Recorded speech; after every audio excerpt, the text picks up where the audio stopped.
During the Crusades, chivalric knightly orders such as the Knights Templar and the Knights Hospitaller brought along monastic mediciners to treat the sick and wounded.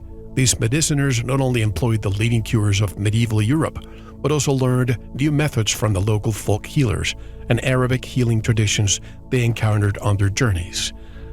Presenting a traditional cure-all or leech book of the Crusader physicians, our guest shares a comprehensive encyclopedia of the ailments the Crusaders would have encountered and the remedies their mediciners would have employed. He details recipes for many cures and a range of magico-medical applications, such as charms, spells, enchantments, and amulets, used to address the new illnesses of strange and foreign lands. It includes a detailed and comprehensive herbal, listing all the plants and materials needed to make and administer the remedies of the cure-all. He also details his travels in the steps of the Crusader physicians throughout Poland, the Czech Republic, Malta, Morocco, and the island of Rhodes, where he met with healers still following this healing path, who share their practices with him. He reveals how the healers of the Crusades helped elevate Western medical knowledge through the integration of wisdom from the Middle Eastern counterparts. He shows how their legacy continues through the many effective remedies and healing modalities still in use today. You are listening to Veritas. If this is your first time, welcome home. To listen to tonight's full interview and all of our material, join the Veritas family and click on the subscribe button at veritasradio.com. You can make your purchase with a credit card, PayPal, cash, check, money order, and even cryptocurrency. We are now accepting Bitcoin, Litecoin, Ethereum, and more. Don't forget to visit the Veritas store for focused life force energy, MMS, rebounders, CBD pure hemp oil, pure organic sulfur, flash drives with all our Sanitas and Veritas seasons, and other great products. And if you want to get in touch with Mel, want to be a guest on this radio program, have a guest suggestion, or have feedback, just click on the contact button of our website at veritasradio.com. And now, here's your host, Mel Hostelrick. John G. Hughes is part of a lineage of Druids that has been practicing for 5 generations in a remote area of Wales. He teaches the tradition in Ireland and gives workshops and seminars throughout Europe. He is the director of the Irish Centre of Druidic Practices and the author of a Druid's Handbook to the Spiritual Power of Plants and the Druidic Art of Divination. His latest book is titled The Healing Practices of the Knights Templar and the Hospitaller, which will be the focus of tonight's interview. And directly from Killarney, County Kerry, Ireland, I'd like to welcome John G. Hughes. Hello, John, and welcome to Veritas. Hello, Mel, and thank you so much for inviting me. It's been a bit of a difficult process to get here with our connectivity in rural Ireland, but thank you for your perseverance and for your team's dedication. Absolutely, and we are in the same destination today. That's what matters. You've been traveling a lot, and I'm glad to have you back home safely. You were just on a plane a few minutes ago, so we really appreciate it. Well, John, it's great to connect with you. I thoroughly enjoyed reading the book and look forward to sharing your wisdom with our audience. But what was your motivation in writing the healing practices of the Knights Templar and Hospitaller? I'm certain it must have taken a considerable amount of time and research. Well, Mel, it was a following on from my previous books, which mostly concern sort of herbal law and folk healing. I've also had a lifelong interest in alchemy and metaphysics, and particularly the confluence of magic and botanical healing, where the two come together, that very delicate borderline. And of course, the height of the alchemy trend was during the medieval period, which also is defined by the Crusades. So my main motivation really was to explore the way Western and Eastern healing traditions merged to form a new paradigm. That was really the basis for the healing traditions that we have today. So when the Knights Templar are mentioned in any topic, it brings all sorts of controversy. But for those who don't know, who were the Knights Templar and when and how did they come to be? Well, the Knights Templar were established in Jerusalem. They were a group of noblemen who were in their own rights knights before they left Europe. They were brought together in Europe. There's an awful lot of controversy about why they were formed and how they were formed, but we know it was in Jerusalem, and their activities revolved around the Temple Mount, Solomon's Temple, and it was around about 1119 after the First Crusades. The real reason, or the stated reason by the Pope for their establishment, was to protect the travellers to the Holy Lands, the pilgrims, and, of course, the other Crusader knights. By that time, at the end of the First Crusades, the Latin Crusaders had captured Jerusalem, and it was under control of the first king of Jerusalem, who, of course, was from a Latin source. At the time, the knights undertook all sorts of strange activities, and of course it's those activities and the Holy Grail, etc., that have really kept them prominent in history right up until the present day. Now, you said something interesting that caught my attention all of a sudden. You said the king of Jerusalem was of Atlantean source. Can you explain? Was of Latin source. Oh, I'm so sorry. All of a sudden, I thought of Atlantis in my mind, and I'm thinking that must be new to me, but that's okay. No, that would be a bit of a revelation, wouldn't it? But no, I only mention the Latin source because he was endorsed by the Pope at the time, and hopefully as we go on and delve a little deeper into this, you'll see that there was great problems between the popes and the rulers of Europe at the time, a lot of conflict. So he was very much on the side of the papal reign at the time. Correct me if I'm wrong, John, but the order was created to protect Europeans traveling to the Holy Land, among other duties. What did they learn from the Byzantium and the Arab people that made them acquire so much healing wisdom? Well, the Crusaders took with them a collection of mediciners along with a lot of other people, and they came into contact with the Eastern cultures, but they already had a well-established and sophisticated healing background. But they came up against a whole new plethora of ailments that they hadn't encountered before. I mean, if you imagine, most of these healers would have been from a monastic background. They would have come from a rural base. They would never have encountered even simple things like seasickness, which they encountered on the journey across the Mediterranean. So in response, they required a whole new collection of cures from the indigenous healers, and of course a new a palette of resources and techniques that the Eastern healers were well used to using at the time. But then they found themselves ill-equipped for the ailments of the Muslims and the Muslim Arabs and the Moors. What happened? Well, we're talking about a period, the early Middle Ages or the early medieval period, if you'd like to call it that, that's become known as the Dark Ages in Europe, typically regarded as running from the 6th century to the 10th century. Now, this coincided with what's known as the Islamic Golden Age, a period of economic, cultural, scientific flourishing in Islamic history. And that tradition lasted generally from the 8th century to the 14th century. So they overlapped, and it was a time when the ancient Greco-Roman texts, the Aristotelian texts and such like, were taken from the Western classical world to the Arab world, where they were translated and rewritten. And during the period of the Crusades, the Arab texts were again translated into Latin and copied in the monastic scriptoriums of Europe. I should say not always that accurately. The Western scribes had never heard of many of the strange commodities they were writing about, so they unashamedly substituted the odd and strange materials for more familiar botanicals and material medica that they would have known. So we frequently find misspellings, inaccurate translations, random substitutions, and pretty imaginative additions to the text. Then these texts were expanded upon by the experience of the Crusader mediciners and eventually reached the growing centres of learning in the New Europe of the Renaissance, where they merged with the medical learning of the newly established medical schools in places like Palermo and elsewhere in Europe.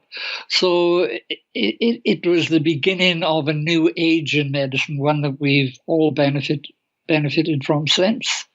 So if this was during the Middle Ages or the Dark Ages, during the collapse of the the Holy Empire, then they abandoned all attempts at learning, intellectual progress, and any form of cohesive political development. If that's the case, or was the case, then how was information being disseminated? Well, if we take the British Isles, for example, as a very similar process unfolded across much of Western Europe, the Roman occupation in Britain lasted from around AD 40 to AD 400, so approximately 350 years. Now, the Romans arrived in Great Britain as pagans, like the Britons, but they'd converted to Christianity during their stay in Britain and the rest of Europe. They left, and the local tribal chieftains hired Saxons and Anglo mercenaries from Northern Europe to fight on their behalf. And quite quickly, these Anglo-Saxons took over much of Britain for themselves and gained huge tracts of land in the process. So the period that began with universal strife in the UK and intertribal fighting, but then the dispute settled and there was a period of relative calm. Now, Christianity took a firm hold, held in the arrival of the Dark Ages, as you mentioned, in Britain, where only the Christian clergy were allowed any form of learning, and they took a controlling role in every level of the community, from large conurbations to the smallest villages. And folk healing actually became illegal, as for most other forms of healing and medicine in general, on the basis of the Christian creed that only God could cure through prayer and devotion, and that all other forms of healing or reparation were the work of the devil. So that meant that all forms of learning, particularly medical advancement, were put on hold, and in fact they became officially defined as heresy during that period. So it wasn't the greatest of environments for the dissemination of new learning, but it managed it all the same. It's difficult to really define how it came about, but we owe a great deal to the monastic communities, and as I mentioned earlier, their scriptoriums for recording a lot of the medicine. Why don't you set the stage about this particular time in history? A lot of this so-called new medicine was considered, quote-unquote, inappropriate and irrelevant. Take us back in time to put things in context. Well, again, as I'd mentioned, it was a time when all forms of healing other than prayer and devotion to God was considered as heretical. So the old folk cures, which were maintained by, we've got to say, witches and sorcerers and the druids of the time in Great Britain, were suppressed, but it couldn't be done effectively. And I guess it was empirical proof. When people prayed, people still died, but often when they were given the old folk cures, they recovered. So a strange time when medicine was on that cusp between magic and botanical healing. Very few remedies were given or prescribed without a corresponding spell or curse, depending on who it was. So there was as much emphasis on the spiritual element of healing as there was on the actual physical botanicals and the potions and medicines of the time. John, your writing style is so descriptive that I used to close my eyes every few paragraphs and really immerse myself into that era, but I want to paint a picture for the listeners. When we think of the Roman Empire, most people think of conquest, but they don't think of all the innovations brought by the Roman central government, social and cultural innovations that aided daily life, political debate and representation, roads. All that got lost and replaced with warmongering and bitter feuding. Paint a picture of how everything declined at the time. Well, as I mentioned, when the Romans left, yes, we did benefit throughout Europe from the Roman invasion and occupation. But when they left, there was great upheaval. Many of the local societies were run by tribal chieftains still, and there was a lot of infighting and a great effort to get rid of the last few Romans as they left. You can imagine, having been in Great Britain and Europe for 400 years, they weren't that keen to just drop everything and leave. They'd built monumental buildings and sites, and which are still there today to be seen. So to get rid of the Romans, the tribal chiefs hired mercenaries, if you like, from Northern Europe, from Northern France and Bohemia, to fight on their behalf. But when the Romans left, they discovered that they were powerful enough to actually take over from the tribal leaders themselves. And it continued that way with lots of infighting and a strange sort of Celtic Christianity, which was a mixture of paganism and Roman Catholicism. And it continued that way until 1066, when the last Norman conquest of Britain and William the Conqueror. I'm sure everyone's heard that story many times, which was the last foreign conquest of Great Britain. Now, when the Normans arrived, as a reward for their the various aristocrats' efforts during the wars, they were given great tracts of lands and castles throughout Great Britain, and they became the rulers of their areas, in some cases setting up their own laws and building their own towns, certainly employing many of the indigenous folk on their farms and building new castles and fortifications. So it was a relatively peaceful time that followed this great upheaval after the Romans left. And there was probably amongst these noblemen from Europe a feeling of discontent.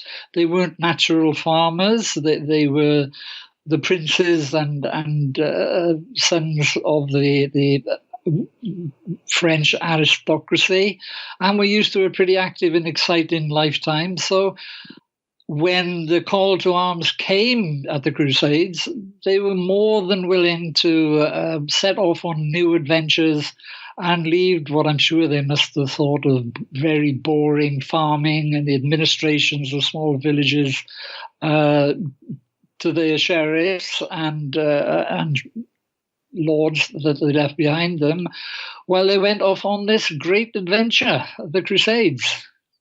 But it was almost the glue that kept everything together. Since the greatest stabilizing influence on the population was disappearing, meaning the Roman Catholic Church gave rise to Christendom, which was controlled by two groups. Which were these two groups, and did they really help the population?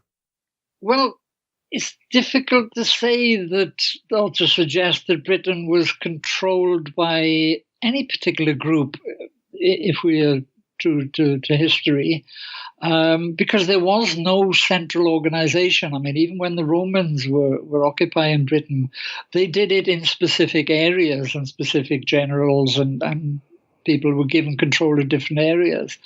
So there was still a large number of what you could only call diverse, sort of unattached societies. And although there was a theoretical central authority of the crown and the church, most communities still existed as autonomous societies with their own laws and feudal government structures. So while some regions became subject to the Norman kings, some still opposed them, and many rural regions continued much as they had before the Norman conquest. I mean, I'm thinking particularly of the area between Wales, which was my original homeland, and England, where the Normans first occupied. They developed an area called the Welsh Marshes, or the Welsh borderlands, where there was continuous warfare between the princes of Wales and the Norman noblemen. One of the books I've written since this book focuses on that. And it's amazing how much of that resentment still exists, like 1,000 years later, between the British, the Welsh, and the people of the Welsh Marshes. So it's difficult to say that there was one overall governing structure, although people do like to think that, I suppose, particularly the English Norman heritage people. From the outside, I always have that perception. I mean, we think of the United Kingdom as one united country, right? But when you go in and you look at the English and the Scots and the Welsh and the Irish, they seem to be their own thing, almost as if they just want to keep being separate countries. Am I right? You're 100% right. I mean, we are seeing that in politics today now with this confusion we have over Northern Ireland and the extraction of Great Britain from Europe, the European community. It still exists. I mean, I'm from a small mining town in the Welsh Valleys. And I, strangely enough, I was only having a conversation today with a lady who is born Irish, talking about the resentment of the Irish towards the British and the famine, the days of the famine, etc. And she was telling me the tale of when Ireland achieved its independence. They returned a large statue of Queen Victoria, which stood outside the Dáil during the whole time that Britain controlled the whole of Ireland. And when they returned it, they taped a £1 note into her hand because that was the personal donation that she made for the people suffering during the famine. So, that's the sort of resentment that still underscores Irish-English relationships. It's a lot calmer now than it used to be, and it's a very theoretical difference, thankfully, now. Now that the Armalites have been put away and there seems to be a much more sensible politics going on at the moment. But, Wales, Ireland, Scotland, I mean, it's highly likely that Scotland is going to have an independence referendum in the next 2 or 3 years. Wales, of course, has its own government, but still holds a lot of resentment against the British for their exploitation. I mean, Ireland had the famine. Wales had the coal barons who came and exploited the local people for the extraction of coal. I'm sure everyone's heard of the coal faces of Wales and the Rhondda Valley and such like. It's a matter of occupation and exploitation, and then times change and things seem to level themselves out. And once you're on a level footing, these resentments seem to just bubble to the surface again. And I think this is why Go ahead. Painting a picture of rebellion here. This is very much a philosophical argument, if you know what I mean. It's not, of course. It's not what people are talking about in the bars in Killarney all day. But if it does ever raise its head, if anybody ever mentions the famine, the whole thing pours out, Of course.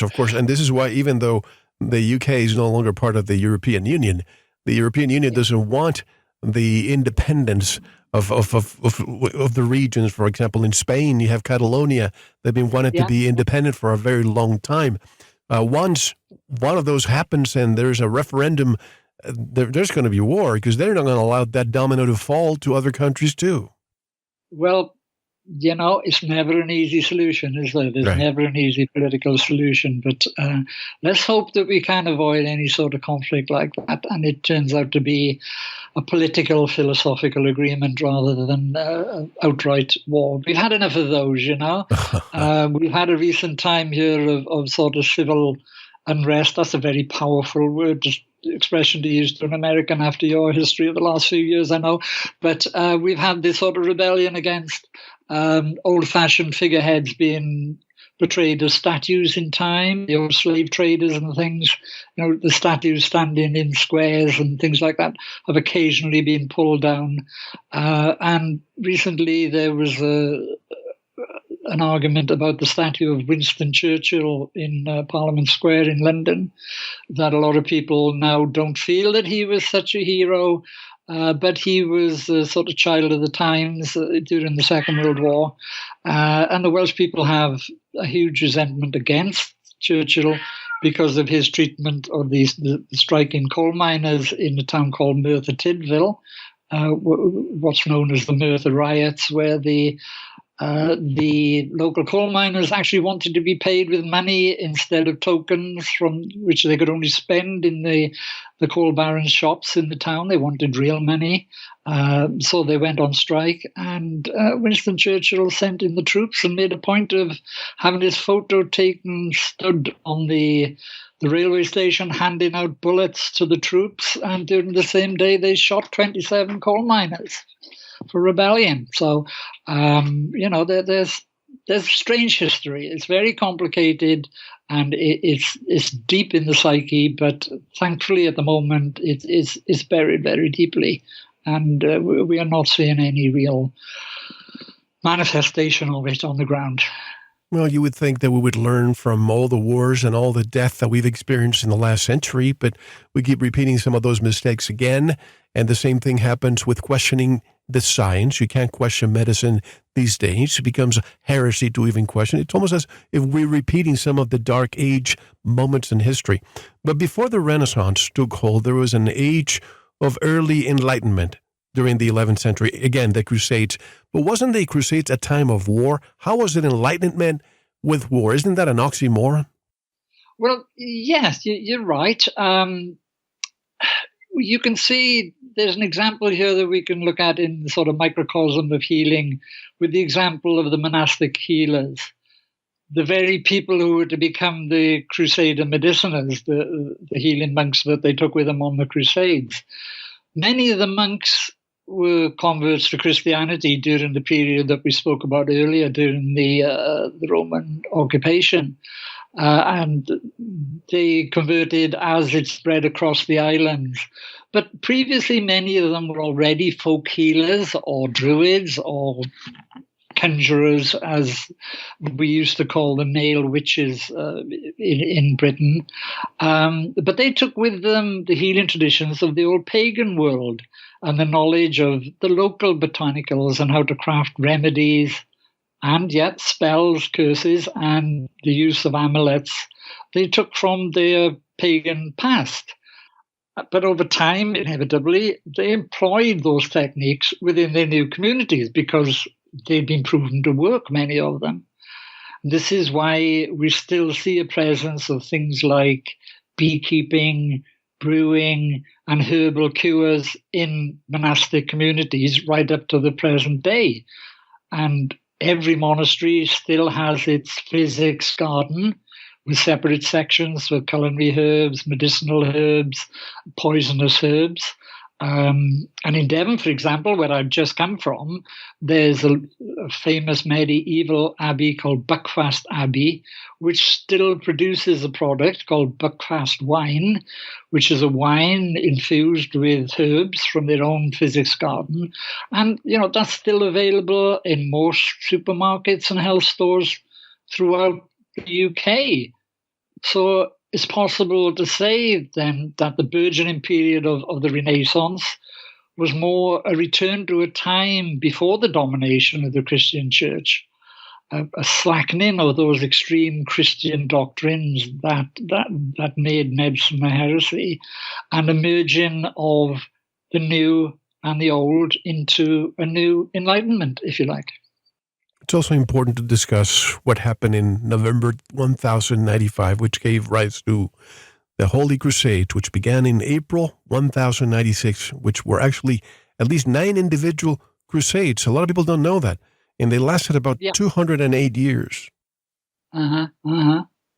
Yeah, well, this is one of the biggest misunderstandings I came across when I was doing my research. And most people think of the Crusades as King John and these guys on white steeds going off for a war and winning back Jerusalem and the Holy Lands for the Holy Catholic Church.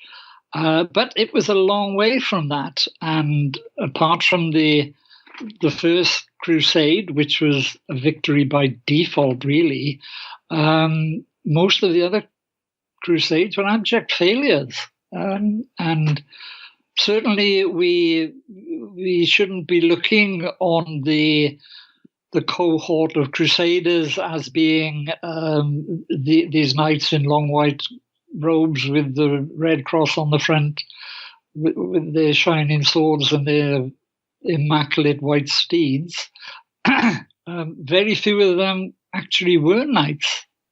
When the call to arms came to Europe, it was broadly preached to all people, to common people in practically every church and on every crossroads throughout the UK and Western Europe.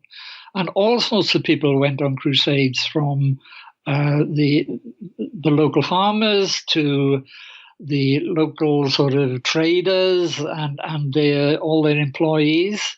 And of course, every one of these noblemen I mentioned earlier who had pledged their fealty to the Norman kings was obliged by their gift of lands to provide men-at-arms whenever the king asked for them. And of course, the king responded to Pope Urban's call, and he recruited these various noblemen to go on crusade, really, whether they wanted to or not. Now, with them, they took all of their people from their estates, the farmers and hunters and the land keepers, along with their wives, children, pets, and everything basically they could carry. And not all of them went in order to save their soul, because, of course, by going on crusade, you were given a papal dispensation and forgiveness of all of your sins and a guaranteed place in heaven during your afterlife.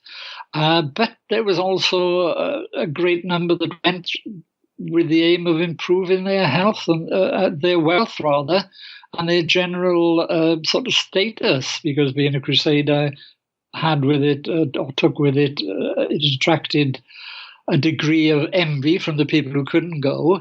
And of course, it gave them a status when they returned with all of the wealth that they'd plundered.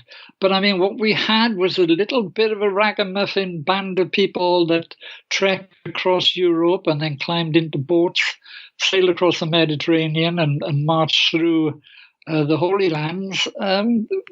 Women, children who were all expected to take up arms or would do whatever they were asked to do during the crusade.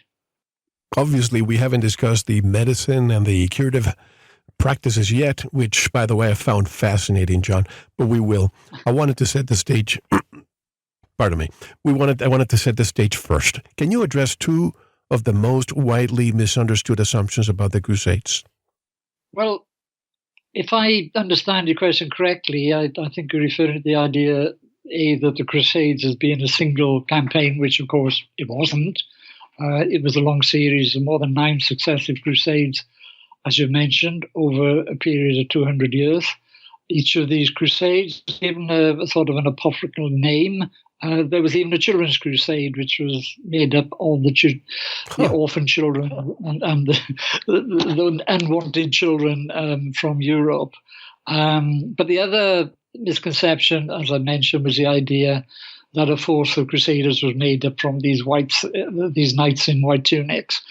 But there was a huge mixture, and of course they had to take along with them all their support people, like the ostlers, the tent of the horses, the cooks, the servants.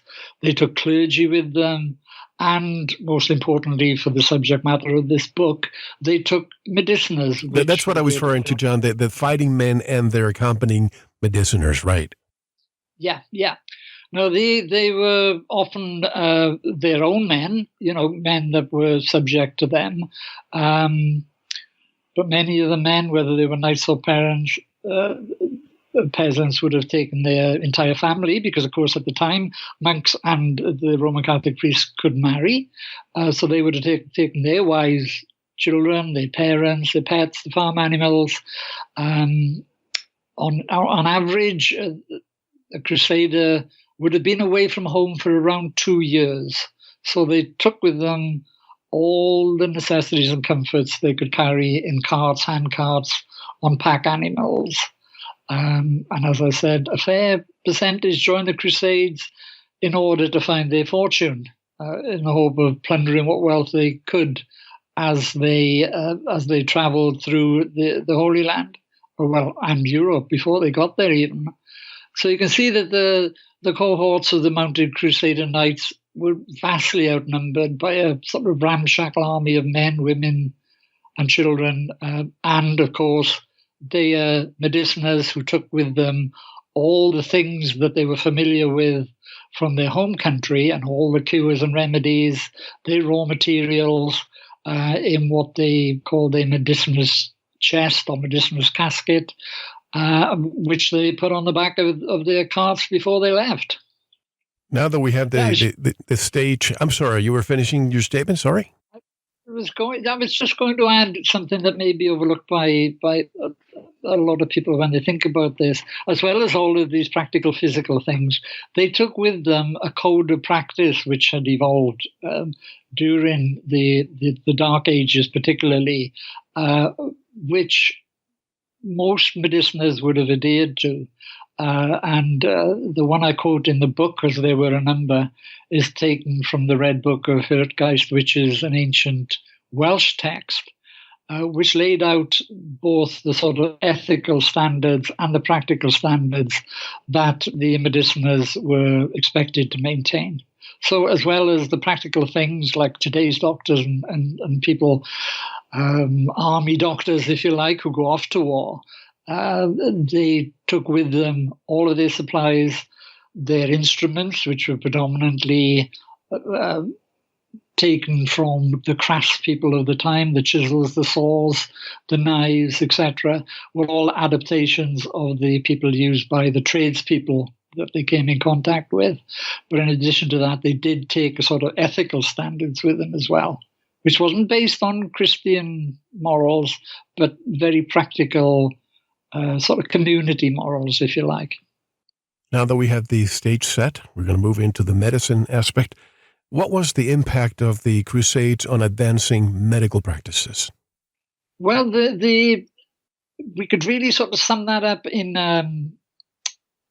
more or less a single sentence, which was they needed to acquire new skills and use new medical materials in order to cope with all the ailments of their army campaigning in a foreign land that was hot, humid, had indigenous diseases that they'd never encountered before.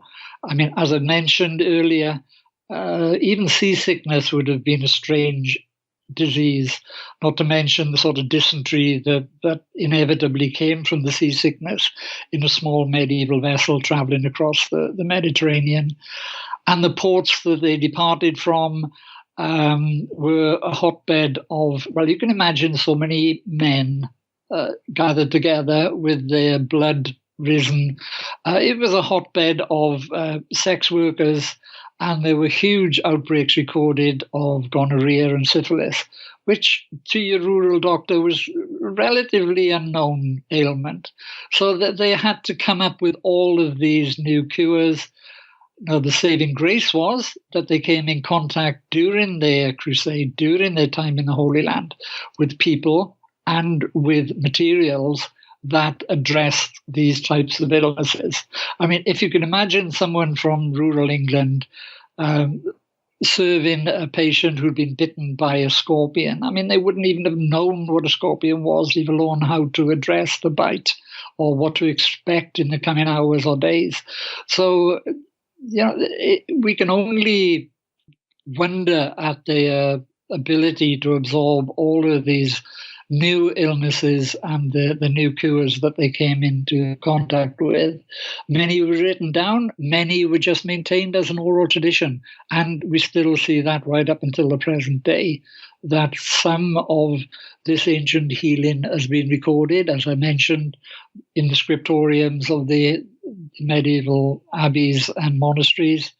And some has just been maintained, handed on from generation to generation as an oral tradition.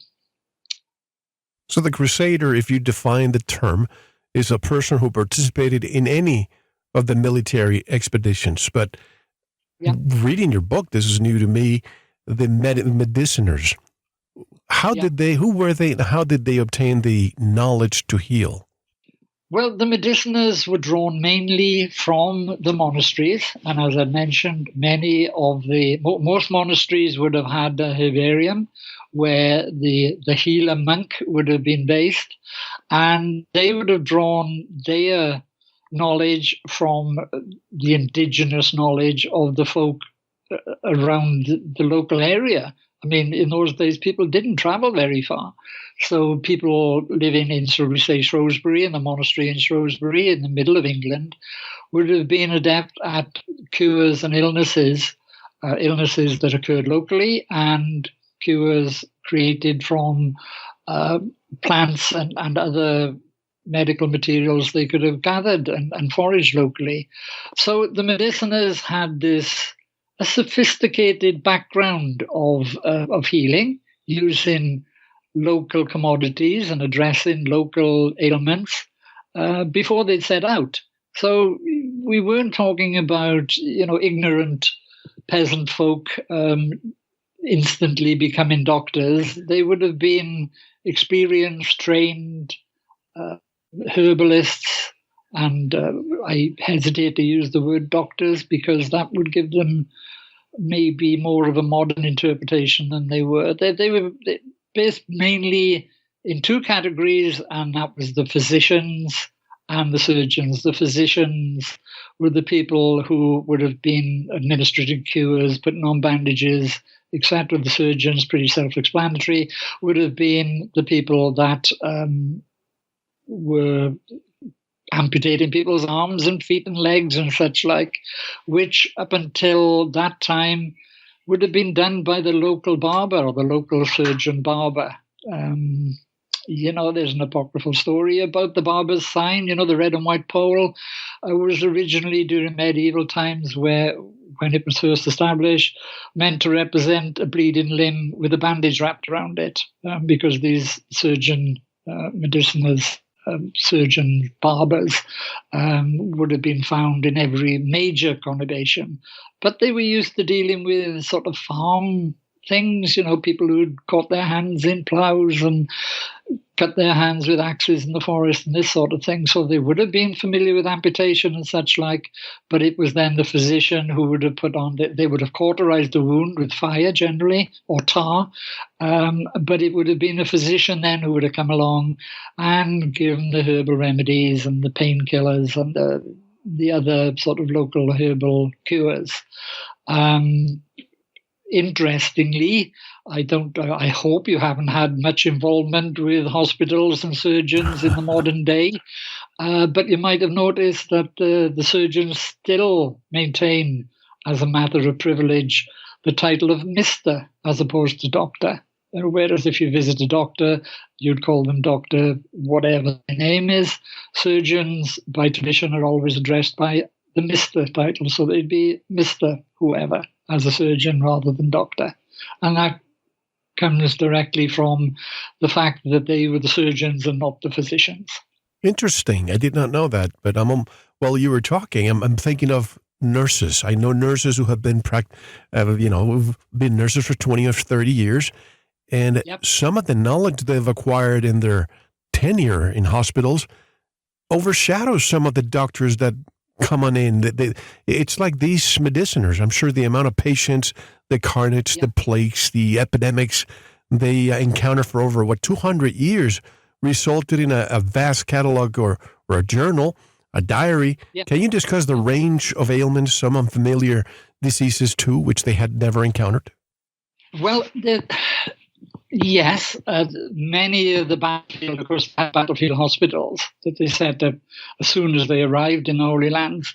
And I would say, like present mediciners in armies, they treated the enemy with as much commitment as they did their own soldiers, and they were famous for it. In fact, one of the things that the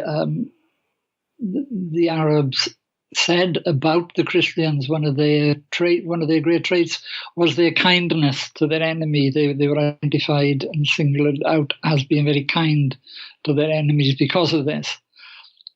So they encountered all of these strange battlefield injuries, which, as I said, they could have drawn some experience from the farming injuries, I'm sure.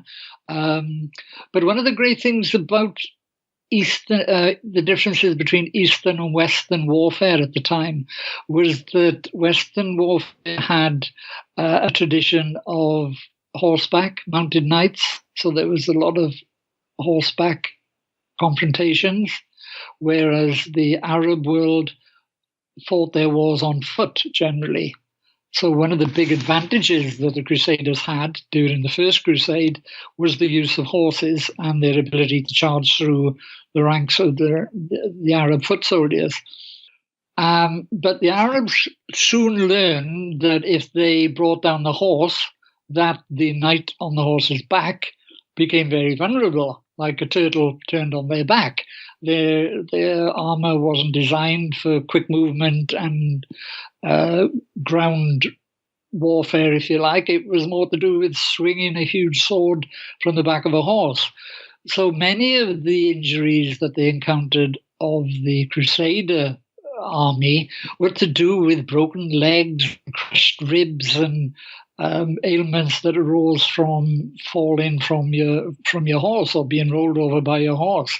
Then, of course, once they were on the ground, they couldn't move, so they were very vulnerable to attack, particularly stabbing wounds rather than chopping wounds, because the Arabs quickly learned that they could stab through the armor with a sharp implement, but it was much more difficult to try and cut through the steel armor of the day.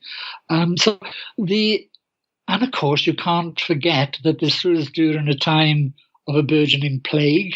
They'd never encountered things like malaria, which would have been rife in that area, still is rife in that area. So as well as all these physical ailments, there were all these diseases and sicknesses that had to be dealt with. And the main way they dealt with these was with what they'd learned from the local mediciners in the small towns they traveled through on their travels, who were, again, with Arab hospitality, only too happy to treat any of these diseases in the Crusader Knights. And, of course, the mediciners watched what they did, took with them samples of the various potions and ointments, and then learn how to make them themselves. So although they had a great deal of new ailments, battle wounds and things to cope with, they quite quickly gathered around them all of the medicinal materials they needed and absorbed the knowledge and the techniques of the local healers of the area. And obviously, during the time, we didn't have planes or cars or ways to transport people far distances. So people did not travel far that much, as they were not exposed to a lot of the disease or germs that were in foreign lands. So we come to an important stage now. Caring for the Christian pilgrims traveling to the Holy Land became an urgent priority as more pilgrims became sick and many were dying. Again, the illnesses that were not present in their homelands. And this gave rise to the Order of Knights of the Hospital of St. John of Jerusalem, the Knights Hospitaller in short. This is new to me. Please define who they were. Okay, now, unlike the Knights Templar, whose prime raison d'etre was the defense of the pilgrims and their fellow knights, the Knights Hospitallers were in two distinct groups.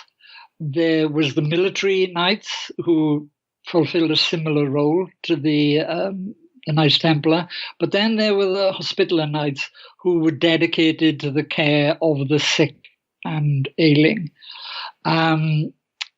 The Knights Hospitallers arose from what was a desperate need for pilgrims who were traveling to the Holy Lands to be protected from bandits and thieves as they made their journey on one side of the coin. That would have been the military cohorts, and to be looked after for their medical needs.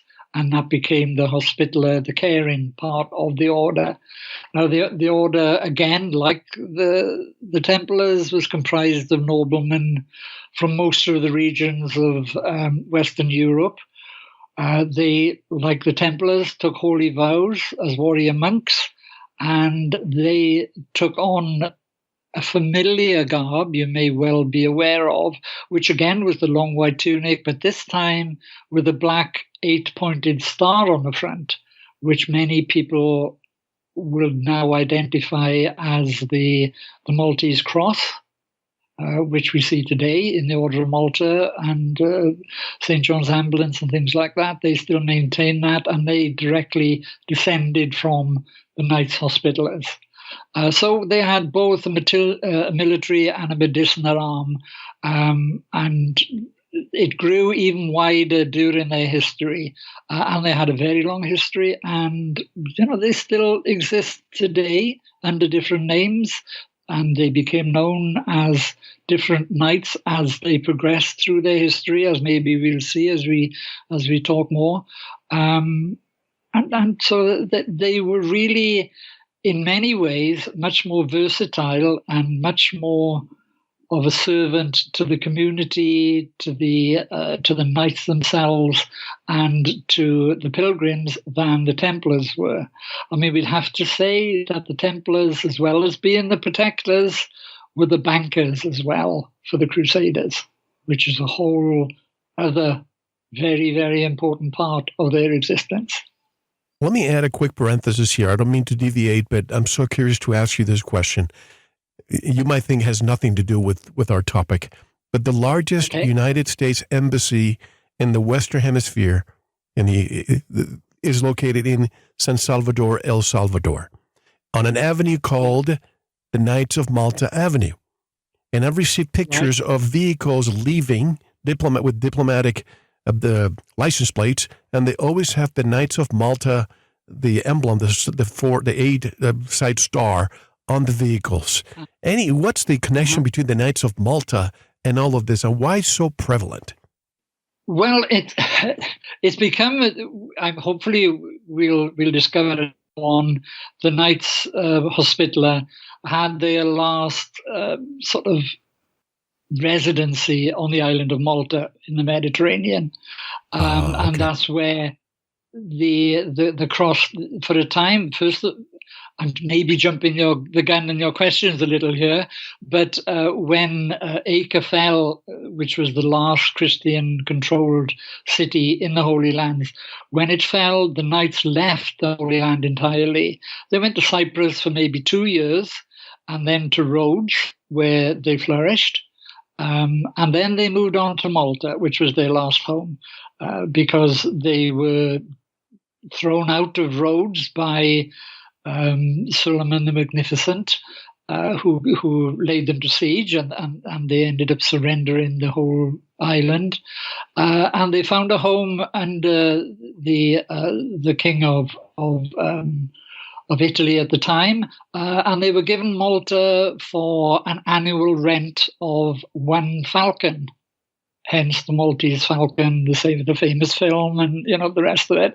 But the Maltese Falcon was the annual rent that the Knights Hospitallers paid to the King of Italy for their residence on the island.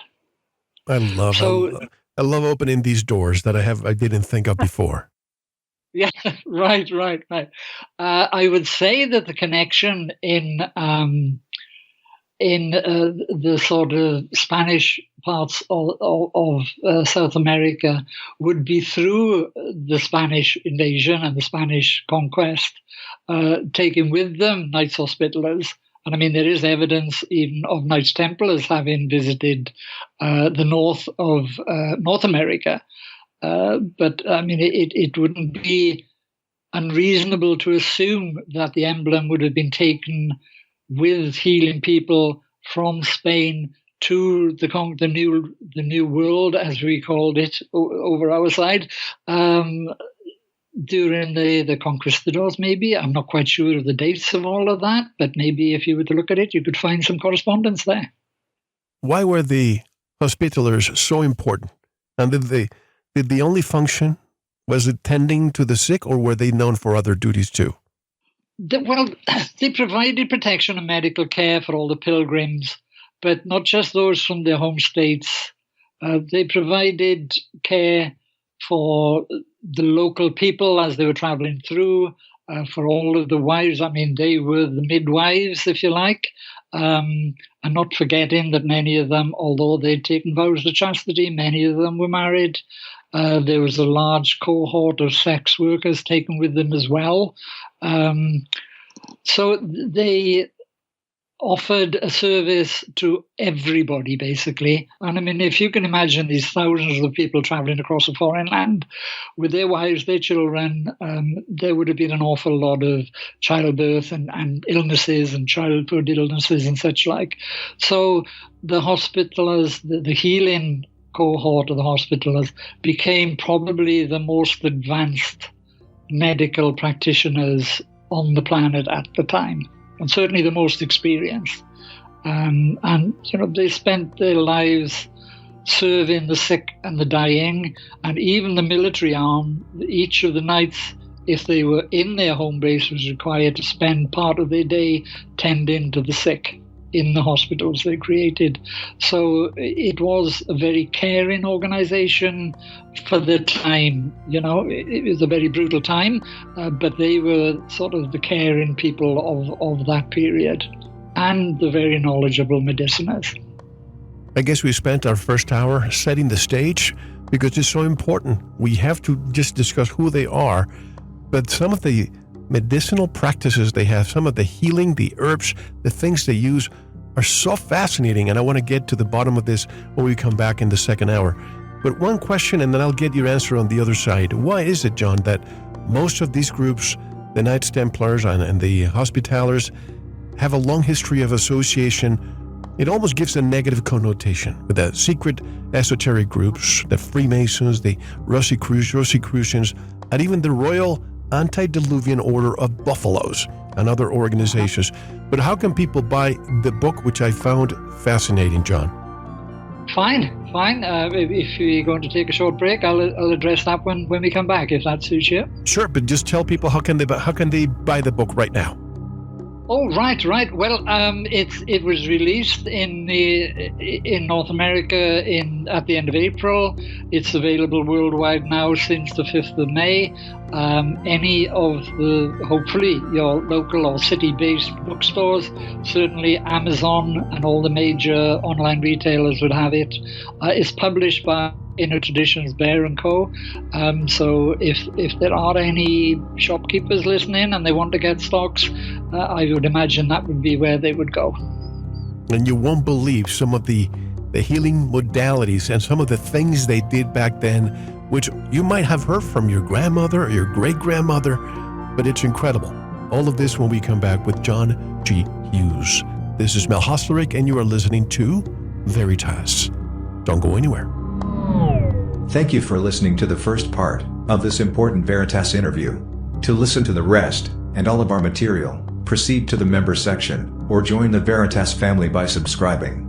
Click on the subscribe button at veritasradio.com. You can make your purchase with a credit card, PayPal, cash, check, money order, and even cryptocurrency. We are now accepting Bitcoin, Litecoin, and Ethereum. Don't forget to visit the Veritas store for Focus Life Force Energy, MMS, CBD Pure Hemp Oil, Pure Organic Sulfur, flash drives with all our Sanitas and Veritas seasons, and other great products. And if you're listening on YouTube, like, subscribe, and share it. And click the bell to be notified when new interviews are available. Now, proceed to the members section or subscribe to listen to the rest of the interview. You don't want to miss it. Thank you for listening to Veritas. Because you don't want to believe. You want to know.